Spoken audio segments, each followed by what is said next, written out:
আসসালামু আলাইকুম, সবাই কেমন আছেন? আশা করি সবাই ভালো আছেন। চলে আসুন নতুন একটা রেসিপি নিয়ে। আজকে বানাবো মোরব্বা। তো যারা মোরব্বা পছন্দ করেন, আজকের ভিডিওটা তাদের জন্য। তো আজকে আমি মোরব্বা বানাচ্ছি পাকা চাল কুমড়া দিয়ে। তো চাল কুমড়াটাকে আমি খুব ভালো করে ছিলে সেটাকে ছোটো ছোটো টুকরা করে নিয়েছি এবং সেটাকে ঠিক এরকমভাবে কাঁটা চামচ দিয়ে একটু খুঁচিয়ে নিচ্ছি। এতে করে মোরব্বার ভিতরে ভালোভাবে চিনিগুলো ঢুকবে এবং মোরব্বাটা অনেক বেশি সফট হবে এবং মোরব্বার প্রতিটা অংশে চিনির প্রপালে ঢোকার কারণে জিনিসটা খেতে অনেক বেশি মজা লাগবে। একটু ধৈর্য সহকারে চাল কুমড়াটাকে এরকমভাবে একটু খুঁচিয়ে নেবেন সব দিক থেকে।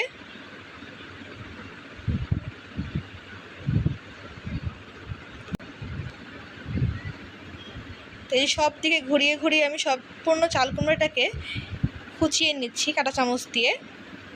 একটু সাবধানতার সাথে করবেন। তো আমি চাল কুমড়াগুলোকে ছোটো ছোটো কিউব করে কেটে নিয়েছি এবং সেটাকে এখন সিদ্ধ করে নিব। এর জন্য দিয়েছি পানি পরিমাণ মতো। এর মধ্যে এখন আমি চাল কুমড়াগুলো দিয়ে দিচ্ছি এবং ওয়েট করব 60 to 70% সেদ্ধ হয়ে যাওয়া পর্যন্ত, প্রপারলি কুক যাতে হয়।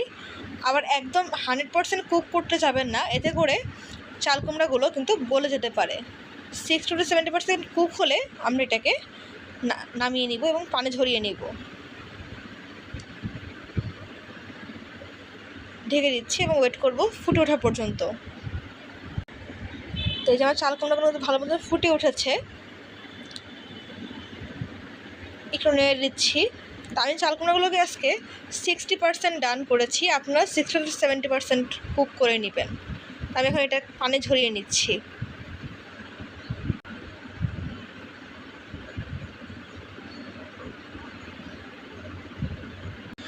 এখন চলে যাবো মোরব্বার প্রিপারেশনে। তো প্রথমে আমি দিয়ে দিচ্ছি ফ্রাই প্যানে ঘি 2 টেবিল চামচ। চেষ্টা করবেন ঘিটা অবশ্যই দেওয়ার জন্য। এখন দিয়ে দিচ্ছি সয়াবিন তেল হাফ কাপ। এখন দিয়ে দিচ্ছি এলাচ 3 টুকরা এবং দিয়ে দিব দারুচিনি 2টা মাঝারি সাইজের দারুচিনিকে আমি মাঝখান থেকে ভেঙে নিয়েছি। এর মধ্যে এখন দিয়ে দিলাম চাল কুমড়াগুলো এবং চাল কুমড়াটাকে আমি ঘি তেলের সাথে ভালো করে একটু ভেজে নিচ্ছি।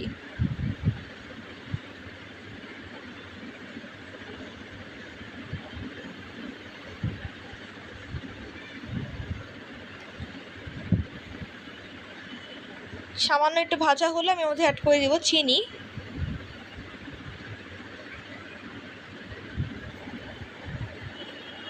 তো আমি প্রথমে 2 কাপ চিনি অ্যাড করছি, পরবর্তী যদি লাগে আরও চিনি অ্যাড করতে হবে।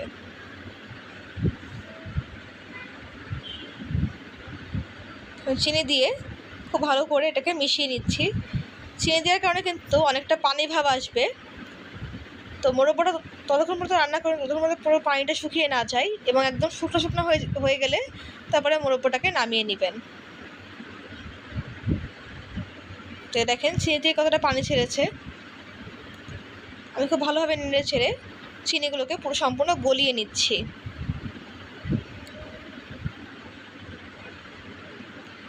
এখন এটাকে ঢেকে দিলাম এবং ওয়েট করছি। তাই 10 মিনিট পরে চেক করতে আসলাম, দেখেন এখনও কিন্তু অনেকটা পরিমাণ পানি আছে। এরকমভাবে একটু পরপর এসে নেড়ে যাবেন, নাহলে কিন্তু পুড়ে যেতে পারে।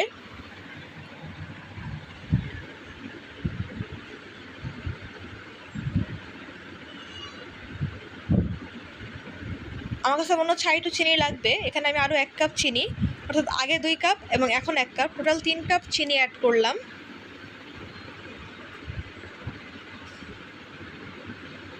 এখন দিয়ে দিচ্ছি সামান্য লবণ, এতে করে চিনিটা ভালোভাবে বসবে মোরব্বার ভিতরে। চেষ্টা করবেন সামান্য লবণ দেওয়ার জন্য। তাই আমি আবার ভালো করে নেড়ে দিচ্ছি। তারপরে যতটুকু চিনি লাগবে বা যে যেরকম চিনি খান বা মিষ্টি পছন্দ করেন সে আন্দাজ করে চিনির পরিমাণটা কমিয়ে বা বাড়িয়ে নিতে পারেন।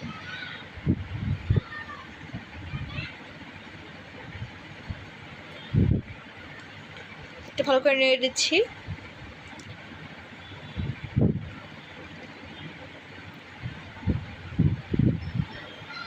এখন এটাকে আবার ঢেকে দিব। পর চেক করতে আসলাম, এরকমভাবে 10 মিনিট পর পর এসে নেড়ে যাবেন।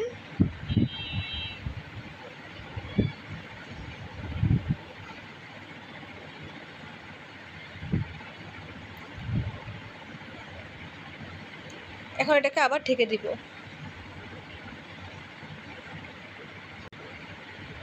তো এই যে আবার চেক করতে আসলাম 10 মিনিট পরে, দেখেন পানিটা কিন্তু অনেকটা শুকিয়ে এসেছে এবং চিনির কালারটা লাল লাল হওয়া শুরু হয়েছে।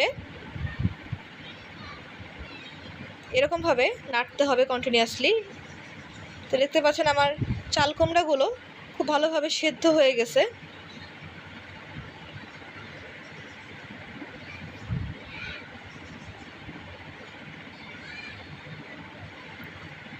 এখন এটাকে আবার ঢেকে দিচ্ছি।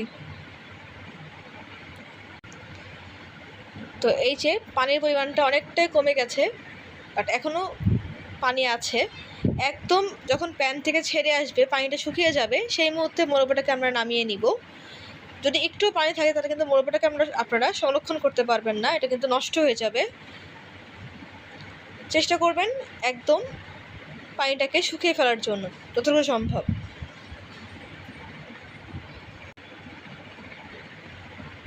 তো যে পানিটা যত কমে গেছে, আমি কন্টিনিউয়াসলি নেড়ে চেড়ে এটাকে আরেকটু শুকিয়ে নিচ্ছি।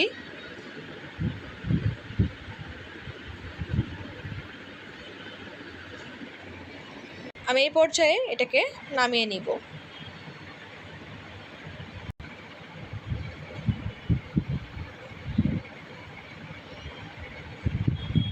তো এই যে আমার পুরো মোড়াপুরো ঠান্ডা হওয়ার পরে আমি একটা পাত্রে এটাকে তুলে নিয়েছি এবং দেখতে পাচ্ছেন দেখতে কতটা লোভনীয় হয়েছে। তো হোপফুলি আপনাদের কাছে ভিডিওটা ভালো লেগেছে। যদি ভালো লেগে থাকে রেসিপিটা একবার ট্রাই করে দেখবেন, আপনার মোরব্বার সবার ফ্যান হয়ে যাবে। তো আজকের মতন এই পর্যন্তই। পরবর্তী ভিডিওতে অন্য কোনো রেসিপি নিয়ে আবার হাজির হয়ে যাব। চ্যানেলটা এখন সাবস্ক্রাইব করেন, চ্যানেলকে প্লিজ সাবস্ক্রাইব করবেন, ভিডিওতে লাইক করবেন, কমেন্ট করবেন, শেয়ার করবেন। আজকের মতন এই পর্যন্তই। আল্লাহ হাফেজ।